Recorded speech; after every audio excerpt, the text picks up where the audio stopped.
തമിഴ്നാട്ടിലെ ഏറ്റവും വലിയ മൂന്നാമത്തെ നഗരം മധുര മീനാക്ഷിയും തൊഴുത് തമിഴ്നാടിന്റെ തനത് രുചികളിലൂടെ ഒരു യാത്ര. Spot number 1 Hanifa jigarthanda shop. മധുരയിൽ ജന്മം കൊണ്ട ഈ ഒരു പാനീയം ഇന്ന് ലോകം മുഴുവൻ ഫേമസ് ആണ്.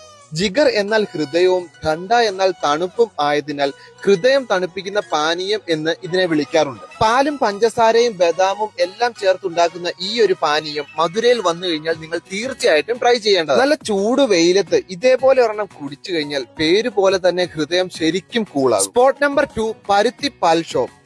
മധുരയിൽ എവിടെ നോക്കിയാലും ചെറിയ ചെറിയ ഉന്തുവണ്ടികളിൽ നിങ്ങൾക്ക് ഈ ഒരു പാനീയം കാണാവുന്നതാണ്. കോട്ടൺ സീഡിൽ നിന്നും ഉണ്ടാക്കുന്ന ഈ ഒരു പാനീയം വളരെയധികം ഔഷധ ഗുണങ്ങൾ നിറഞ്ഞതാണ്. ഇത് കുടിച്ചു കഴിഞ്ഞാൽ അൾസർ പോലെയുള്ള രോഗങ്ങൾ കുറയുകയും ശരീരം വളരെ ഹെൽത്തി ആയിരിക്കുകയും എന്നാണ് പറയുന്നത്. മധുരയിലെ രുചിവിശേഷങ്ങൾ തീർന്നിട്ടില്ല.